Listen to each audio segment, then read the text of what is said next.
Hello my dear students, कैसे हो आप सब। मैं आलोकेश अग्रवाल अकाउंट्स पर ट्रिपल एम एक बार फिर आपका स्वागत करता हूं। दोस्तों आज हम लोग डिस्कस करने जा रहे हैं एग्जाम्पल नंबर 21 मिस्टर रोशन का। मिल गया? चलो ठीक है, स्क्रीनशॉट ले सकते हो आप लोग। चलो मिस्टर रोशन, देखिए बेटा पहले एक बार पूरा सवाल पढ़ लें, क्योंकि सवाल में अलग अलग चीजें होती हैं तो पढ़ लोगे तो याद रह जाएंगी।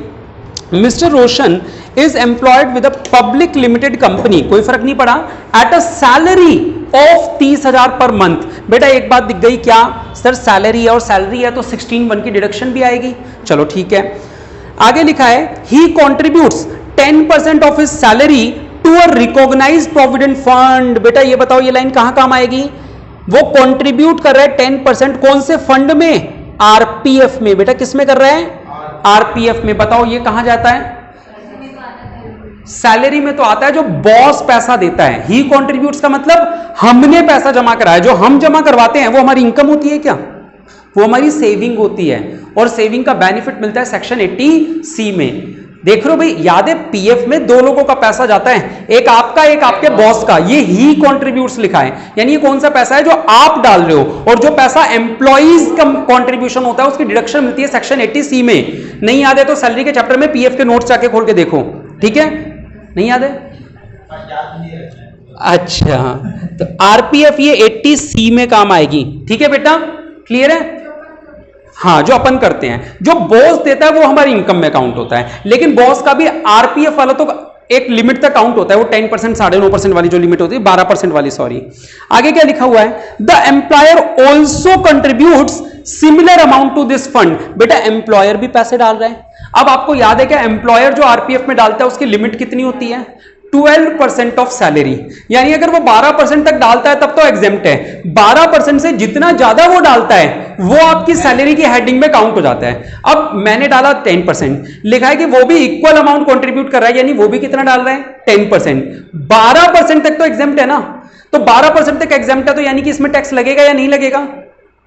बोलो, नहीं लगेगा। एग्जेम्प्ट है का मतलब 12% ऑफ सैलरी तक तो सरकार छूट दे देती है कि बॉस करवा सकता है, तो बॉस ने तो 10% ही करवाया, तो बेटा छूट मिल जाएगी इसकी, तो ये एग्जेम्प्ट हो जाएगा, यानी कि कहीं भी पूरे सवाल में नजर नहीं आएगा। आ रही बात समझ? आप लोग एक काम करो, सैलरी के नोट्स हैं तो पीएफ के नोट्स का चार्ट खोल के देखो एक बार, ज्यादा क्लियर होगा इस बहाने आपका सैलरी। क्या? चलो जिनके पास है वो खोल के देख लो। अच्छा,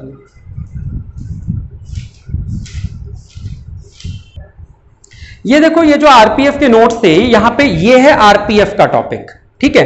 आरपीएफ में यहां पे चार चीजें पढ़ाई हमने। एम्प्लॉय का खुद का कंट्रीब्यूशन, बॉस का कंट्रीब्यूशन, इंटरेस्ट की बात नहीं चल रही है अभी। तो बेटा हमारा जो खुद का कंट्रीब्यूशन होता है उसकी डिडक्शन मिलती है 80C में, ठीक है? और जो बॉस का कंट्रीब्यूशन होता है, एम्प्लॉयर्स कंट्रीब्यूशन, आरपीएफ कहां गया? ये वाला, सॉरी ये था, ये एग्जेम्प्ट होता है कितने परसेंट तक? 12% ऑफ सैलरी तक। यानी हमारा बॉस तो 10% ही दे रहा है, तो हमारे पे टैक्स लगेगा या नहीं लगेगा? नहीं लगेगा बॉस वाले पे। यानी पूरे सवाल में ये टॉपिक कहीं भी नजर नहीं आएगा। तो आप लोग रिवाइज करना चालू कर दो बेटा, कहीं पता चले पेपर में सैलरी का बहुत आसान सवाल आ गया, बाद में रिग्रेट करो कि काश ये। चलो तीसरा टॉपिक, ग्रॉस नहीं सॉरी कहां गए, अब बाहर आ जाओ। बाहर क्या लिखा हुआ है? The particulars of other income. पहला point, income from self occupied house. बेटा इनकम कैलकुलेट करके दे रखी है सेल्फ ऑक्यूपाइड हाउस की, तो हमें कुछ करना है? कुछ नहीं करना। ये वैल्यू दे रखी है माइनस की 6000, तो इसको सेट ऑफ जरूर करना पड़ेगा। अब बताओ सेट ऑफ के चैप्टर के रूल्स याद है क्या? हाउस प्रॉपर्टी का किस किस में से सेट ऑफ हो सकता है बताओ?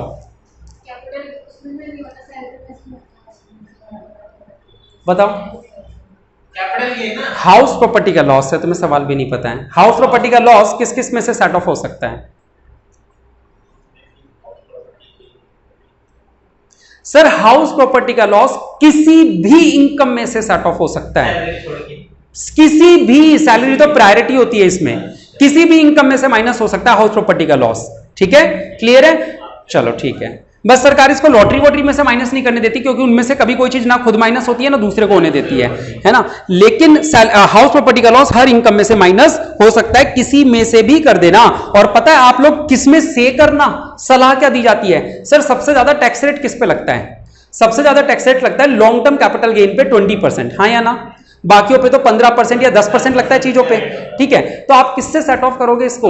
लॉन्ग टर्म कैपिटल गेन से सेट ऑफ करना, क्योंकि 20% वाली टैक्स बच जाएगी आपकी। अगर आप इसको शॉर्ट टर्म कैपिटल गेन 111 से सेट ऑफ करोगे तो कितना टैक्स बचा? 15%। तो आप किसको प्रायोरिटी दोगे? जिस पे ज्यादा टैक्स लगता है उससे सेट ऑफ करो ना, ताकि टैक्स ज्यादा बच जाए। तो आप 20% यानी लॉन्ग टर्म कैपिटल गेन से सेट ऑफ करोगे, अगर हुआ तो। जी हाँ है, अगली लाइन में लिखा है long term capital gain compute करके दे रखा है 86,000 रुपए का, है ना। तो इसमें से हम लोग क्या करेंगे, इस हाउस प्रॉपर्टी को सेट ऑफ कर देंगे, क्योंकि इस पे 20% का टैक्स लगता है, ठीक है। आ जाओ, ग्रॉस विनिंग फ्रॉम लॉटरी। बेटा विनिंग दे रखी है ग्रॉस, तो ग्रॉस अब करेंगे या ऑलरेडी है? ऑलरेडी है। बस एक बात याद रखना, जब भी लॉटरी आ जाए तो लास्ट के पॉइंट में टीडीएस और माइनस होता है, लास्ट के पॉइंट में टीडीएस और माइनस होता है। आगे आ जाओ, इंटरेस्ट ऑन गवर्नमेंट सिक्योरिटीज तो अदर सोर्सेज में आ जाएगा एज इट इज, उसमें तो कोई टेंशन नहीं है। Interest from saving account, underline कर लो सेविंग अकाउंट को, टीटीए लिख दो साइड में। और टीटीए की मैक्सिमम लिमिट कितनी होती है? 10,000। डिडक्शन के चैप्टर में पढ़ा था ना, टीटीए की मैक्सिमम लिमिट 10,000। उस बुक में तो रहने, तुम्हारी में कर रहा हूं, ठीक है। Next, during the previous year he has made the following payments, ठीक है। During the previous year he has made the following payment. पहला, मेडिकल इंश्योरेंस दिया ऑन हिज ओन हेल्थ, खुद का तो अलाउड होगा 80D में। उसके बाद डोनेशन दिया राजस्थान गवर्नमेंट को प्रमोशन ऑफ फैमिली प्लानिंग। याद बताओ, फैमिली प्लानिंग वाला ABCD में से किस में आता है? 80G का टॉपिक में। सी, बिल्कुल सही बेटा, सी में आता है। 80G का सी 100% वाले में आता है ये फैमिली प्लानिंग वाला, ठीक है। चलो, उसके बाद नेशनल सेविंग सर्टिफिकेट NSC आता है 80C में। याद है बेटा, NSC 80C में जाता है। हिज 3 सन्स, बेटा ये इंपॉर्टेंट पॉइंट है, चौथा पॉइंट इंपॉर्टेंट है। His 3 sons are studying in school। बेटा 3 बच्चे पढ़ रहे हैं, स्कूल और कॉलेज 2 जगह पढ़ रहे हैं। He is paying 1500 रुपए, 800 रुपए और 600 रुपए पर मंथ। बेटा ये वैल्यूज पर मंथ है, पर मंथ को सर्किल कर दो, याद रखना 12 से मल्टीप्लाई करना है। As their tuition fee to school and college. बेटा याद है ये वाली किस में छूट मिलती है? ट्यूशन फीस की सेक्शन 80C में मिलती है, लेकिन कितने बच्चों की मिलती है? 2 बच्चों की। कौन से 2 बच्चों की लोगे? स्कूल वालों की या कॉलेज वालों की? सर जिनकी फीस सबसे ज्यादा हो उनकी छूट लूंगा। तो फीस सबसे ज्यादा, यहां पे 3 बच्चे थे तो 2 ही अलाउड है, और 2 ही अलाउड है तो 1500 और 800 वाले को ले लोगे। आ रही है बात समझ? अच्छा सवाल था। Find out his total income and tax payable by him for the assessment year BC किस assuming that mister Roshan is 58 year, normal इंसान है अपन लोगों जैसा है। And tax deducted by the, अपन लोगों मतलब 60 साल से छोटा है ना, चाहे 25 का हो चाहे 15 का हो 18 का हो। Tax deducted by the employer. अच्छा एक लाइन और लिखिए, क्या टैक्स, देखो सवाल अगर अपन इतना ही पढ़ते तो लास्ट में सवाल सही होते होते भी छूट जाता है 1 नंबर का। लास्ट में लिखा है क्या? Tax deducted by employer from his salary is 5,665। यानी 2 TDS हैं सवाल में, एक तो लॉटरी वाला और एक बॉस ने भी पैसे काटे थे आपकी सैलरी में से TDS। यानी लास्ट वाले स्टेप में 2 TDS माइनस करोगे, एक लॉटरी वाला और एक ये वाला, ठीक है। करें सवाल। देखो बेटा सवाल, क्योंकि जब मैंने आपसे कहा था चैप्टर कभी भी चालू होता है तो वो डिफिकल्ट लगता है, आगे बढ़ते रहते हैं तो वो आसान होता रहता है। तो ये कौन सा है हमारा एग्जाम्पल नंबर, कौन सा है? 13.21। देखो सबसे पहले नाम बताओ बंदे का। रोशन, मिस्टर रोशन। कौन से असेसमेंट ईयर के लिए कर रहे हैं? 2020-21। और ये वाला जो नोट बनता है इसे क्या बोलते हैं? Computation of income, taxable income, computation of taxable income, ठीक है। चलो करें बेटा। सबसे पहले हमारे पास इस सवाल में अंडर द हेड सैलरी भी है, income under the head salary. करें, बताओ बेटा इसकी ग्रोस सैलरी, बेसिक सैलरी कितनी थी? 30,000 पर मंथ, यानी 12 36, 3,60,000। फिर एम्प्लॉयर्स कॉन्ट्रीब्यूशन, खुद का नहीं, किसका? एम्प्लॉयर्स कॉन्ट्रीब्यूशन टू RPF कितना है? 10%, यानी कि 36,000। फिर माइनस कर देंगे, एग्जेम्प्ट होता है अप टू 12%, हाँ या ना? तो यानी कि ये तो 36,000 पूरा एग्जेम्प्ट हो गया, तो कितना जुड़ा? कुछ भी नहीं। तो ग्रोस सैलरी कितनी आ गई? 3,60,000, हाँ या ना? हाँ या ना? माइनस कर देंगे क्या? स्टैंडर्ड डिडक्शन अंडर सेक्शन 16(1) कितने रुपए? 50,000। तो ये कितना हो गया? 3,10,000। बताओ समझ आया नहीं? आ गया? चलो ठीक है। फिर अगला टॉपिक हाउस प्रॉपर्टी था ना सवाल में, income under the head house property करें बेटा। हाउस प्रॉपर्टी वाले में करेंगे तो यहां पे क्या लिखेंगे बेटा, सबसे पहले लॉस दे रखा था है ना, लॉस फ्रॉम हाउस प्रॉपर्टी 6000 का लॉस है, इसे सेट ऑफ करना होगा, बाद में देखेंगे, अभी खाली जगह छोड़ देते हैं।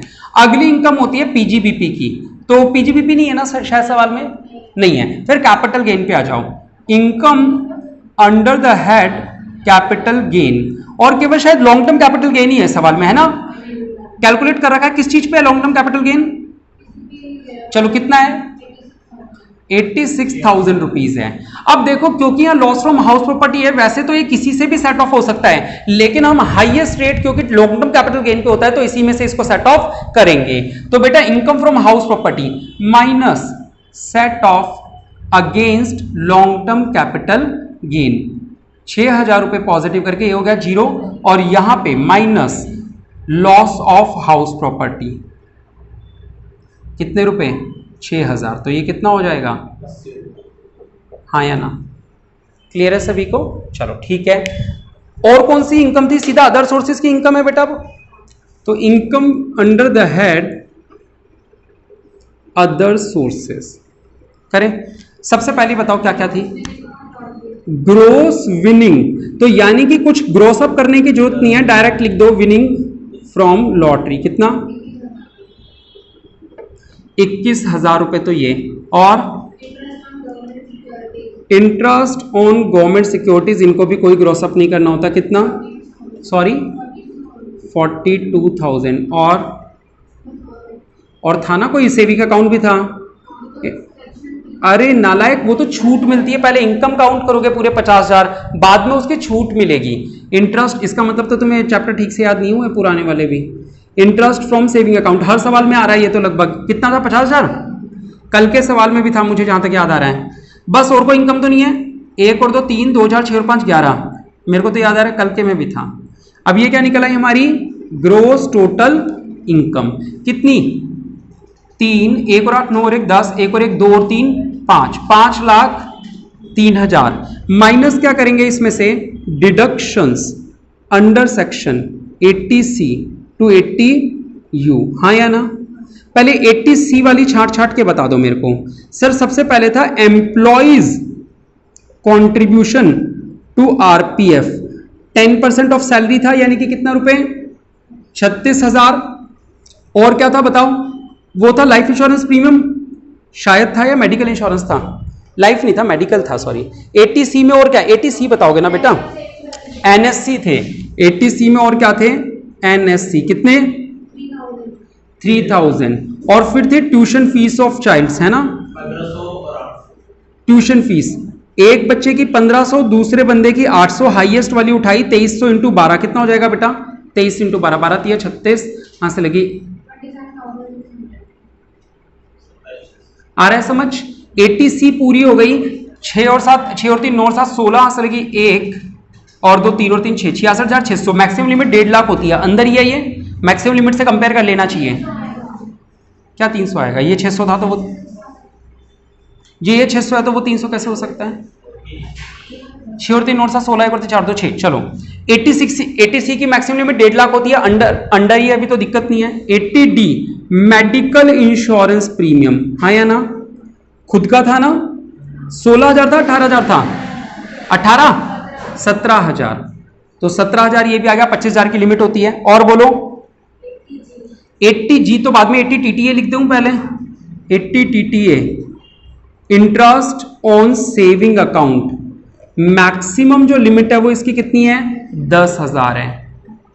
अब 80G है क्या सवाल में, हाँ है, तो 80G के लिए तो पहले वर्किंग नोट बनाना पड़ेगा, बनाएं बेटा वर्किंग नोट 80G के लिए। देखो बेटा सबसे पहले AGTI निकाल लेते हैं, adjusted gross total income. Gross total income कितनी है 5,03,000, इसमें से अगर कोई लॉन्ग टर्म कैपिटल गेन है तो हटा दो सर 80,000 का, कोई शॉर्ट टर्म कैपिटल गेन नहीं है सर। डिडक्शंस जो हैं 66, 6 और 7 13, 1 और 6 7 और 1 8 और 1 9, 93,600 की डिडक्शंस। आ रहा है समझ में, ये जीटीआई होता है, जीटीआई में से long term capital gain minus होता है, short term capital gain 111A वाला, और डिडक्शंस माइनस होती है, हाँ या ना? क्लियर है? यही होती है 80G की एजीटीआई। चलो माइनस करो 3 लाख। अब हम क्या करते हैं, हम लिखते हैं 10%, ओ सॉरी, हाँ 10%, 100% डिडक्शन अलाउड होती है, 100%, लेकिन किसकी? 10% ऑफ एजीटीआई और actually donated actual amount which ever is less, lower of, ठीक है? तो 100% किस चीज का? लोअर ऑफ 10% ऑफ एजीटीआई हुआ 32,940। डोनेशन कितना दिया था? डोनेशन दिया था हमने कितना बेटा, एक बार देखो, 10,000। तो ऑब्वियसली बेटा कितना आ जाएगा? 10,000 का 100%, यानी कि 10,000। मैच कर लो एक बार 80G में डोनेशन फॉर, मैच कर लो आंसर में, donation for a family planning कितने रुपए आ गया? 10,000। आ रहा है समझ? तो ये हमारी टैक्सेबल इनकम निकल आएगी। ये आ गई था कितना? 6 और 4 10, यहाँ से लगी 1 और 7 8 और 14 और 9 23, यहाँ से लगी 2 और 3 5 और 6 11 और 9 20, यहाँ से लगी 1 और 4 1 और 4 हैं, हाँ। बताओ ये बात समझ आ रही है नहीं आ रही? तो बेटा जैसे जैसे प्रैक्टिस करोगे चीजें समझ आनी शुरू होंगी। मुद्दा ये है कि अभी तक आपने प्रैक्टिस चालू नहीं करी चैप्टर की। आंखें बंद करके बिल्कुल आंसर, मतलब कॉपी देखनी नहीं है, सीधा सवाल सॉल्व करना है आप लोगों को, ठीक है? अब याद है इस टैक्सेबल इनकम का क्या करते हैं सर? इस टैक्सेबल इनकम को तोड़ देते हैं अलग अलग, 399 400। किन हिस्सों में तोड़ते हैं सर? Lottery income. इस सवाल में लॉटरी नहीं थी क्या? अरे यार तुम लोगों ने शिट, कहां ध्यान रहता है बेटा? लॉटरी भी तो थी सवाल में, शायद डाल दी थी क्या लॉटरी? हाँ ये डाल दी थी। लॉटरी कितने की थी? 21,000 की, ठीक है? इनकम राइट से लेफ्ट कैलकुलेट करते हैं। लॉटरी के अलावा कोई डिविडेंड इनकम हो, ठीक है? डिविडेंड इनकम सर नहीं है।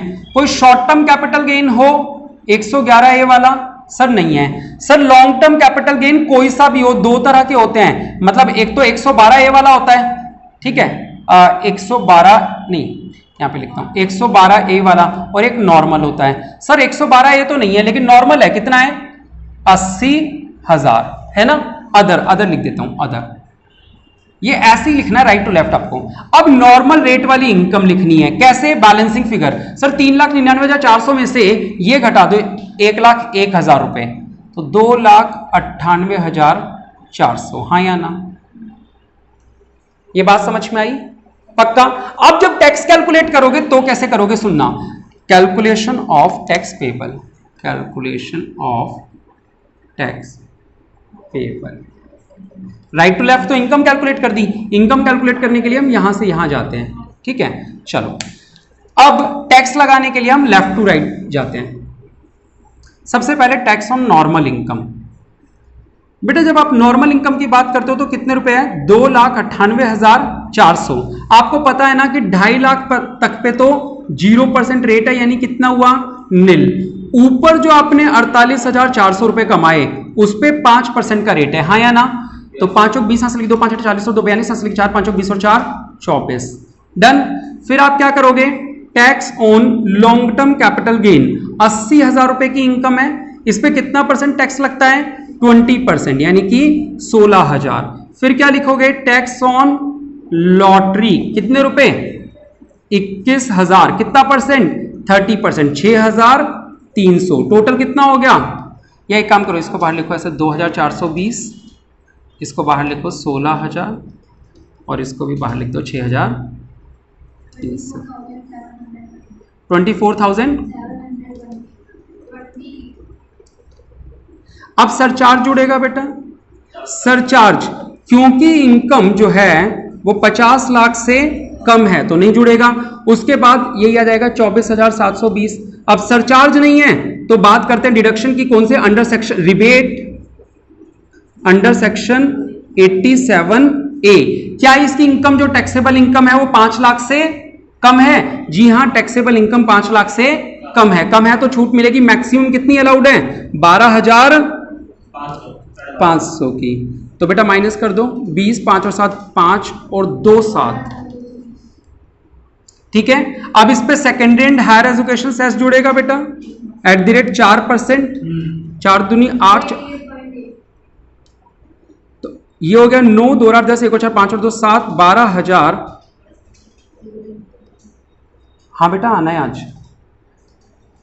हाँ 12,709। और अब इसमें क्या करेंगे? माइनस करेंगे क्या? अच्छा ये 12,709 है ना, इसको 12,700, चलो 9 है ना, इसको राउंडेड ऑफ करके क्या कर दो? 12,710 कर दो। माइनस TDS ऑन लॉटरी कितना था? 6,300, ये सरकार के पास ऑलरेडी पहुंच चुका है। और माइनस TDS ऑन सैलरी कितना था सबसे लास्ट लाइन में? 5,665। 5 और 5 10, 1 और 6 7 और 4 11, 1 और 6 7 और 3 10 और 7 17, 1 और 5 6 और 6 12, बस 795 रुपए देने आ रहे होंगे। चेक कर लो, 795 नहीं 740 आ रहा है। नहीं ये नई बुक है ना मेरे पास, 12,708 वो तो सही था। 56 65 6300, ये कैलकुलेशन एरर है मेरा कोई। चेक करो, 5 और 5 10, 1 और 6 7 और 4 11, हाँ से लगी 1 और 6 7 और 3 10, 1 और 6 7 और 3 10 और 7 17, 1 और 5, हाँ 745 रुपये आ रहा होगा, है ना। 743.80 कुछ इनका वो आ रहा है। ठीक है, आप तो कर दो बस ऐसे ही जो मैंने लिखा है। उन्होंने पॉइंट्स में भी कैलकुलेशन करी है, मैंने राउंडेड ऑफ कर दिया, आप ये कर देना 745 रुपये। ठीक है, तो ये आप लोगों को आया समझ में। तो आज के सवाल में हमने खास बात क्या, देखो सवाल तो लंबे हैं, अगर देखो तो टाइम बेशक हम 20 मिनट में कर ले रहे हैं, रियल में ये लंबे हैं, आप लोग करोगे तो आधी घंटा लगेगा। मुद्दा ये कि सबसे पहले ये आपको ये पीएफ वाला पॉइंट याद हो तभी आगे कर पाओगे, एक तो इस सवाल की खास बात। दूसरा सर हाउस प्रॉपर्टी, चलो ये याद भी आ गया कि इसको सेट ऑफ करते हैं, तो क्या आप इसको सैलरी से करोगे या कैपिटल गेन से? सर अगर लॉन्ग टर्म कैपिटल गेन है तो उससे पहले करेंगे क्योंकि उस पर ज्यादा टैक्स रेट होता है। ठीक है, अच्छा उसके अलावा क्या था? सेविंग अकाउंट की छूट वगैरह हर सवाल में आ रहे हैं। तो ट्यूशन फीस वाला पॉइंट इंपॉर्टेंट था कि सर तीनों बच्चों की नहीं 2 ही बच्चों की अलाउड होगी, तो जिनकी ज्यादा है उनकी लेंगे। और कौन सा पॉइंट था? एम्प्लॉयर का कंट्रीब्यूशन, खुद का जो कंट्रीब्यूशन है वो वाली छूट मिलेगी। और डोनेशन का जो पॉइंट है, इस बार ATG का C वाला पॉइंट आया, तो C वाले में 100% लगाते हैं। बाकी टॉपिक तो वही था जो हमेशा करते आ रहे हैं, ATG का हर सवाल में लगा रहे हैं हम लोग। टैक्सेबल इनकम हमेशा क्या करते हैं बेटा, ये हमारे टैक्सेबल इनकम के पार्ट्स होते हैं। ठीक है, तो हम सबसे पहले लास्ट वाला पार्ट ढूंढते हैं सवाल में है या नहीं है, वो लिख देते हैं। फिर डिविडेंड ढूंढते हैं, फिर शॉर्ट टर्म कैपिटल गेन, फिर लॉन्ग टर्म कैपिटल गेन में ढूंढते हैं, फिर ये देखते हैं कि और कोई लॉन्ग टर्म कैपिटल गेन है क्या, और फिर यहां पे आते हैं। इस सवाल में बाई चांस ये 2.5 लाख से ज्यादा आ गई, अगर यहाँ 1,98,400 होता जैसा कि हर सवाल में आ रहा था, तो जब मैं टैक्स ऑन नॉर्मल इनकम करता तो 1,98,400 पे तो जीरो हो जाता। बाकी ये जो 80,000 है इसमें से काम में लेता, वो 2.5 लाख तक की लिमिट तो अलाउड होती है ना, तो वो 2.5 लाख तक की लिमिट के लिए 1,98,400 तो यहां आ गया। जो बाकी लगभग 52,000 के आसपास बचा, 51,000 समथिंग, वो 51,000 रुपए कहां से लेता मैं? इस वाली इनकम में से ले लेता, जीरो, और बाकी बचे हुए 30,000 पे टैक्स लगा देता। आ रहा है समझ में? जो हमेशा हर सवाल में करते हैं कि लॉन्ग टर्म कैपिटल गेन को भी यूज कर सकते थे 2.5 लाख की लिमिट में, लेकिन 2.5 लाख की लिमिट तो यहीं पे खत्म हो गई। ठीक है, उसके बाद हमने नॉर्मल टैक्स रेट किया, वही किया जो हर सवाल में करते हैं। डन, चलिए आज के लिए इतना ही। कैसी रही क्लास, लाइक और कमेंट करके जरूर बताएं। बहुत बहुत शुक्रिया। जय हिंद, जय भारत।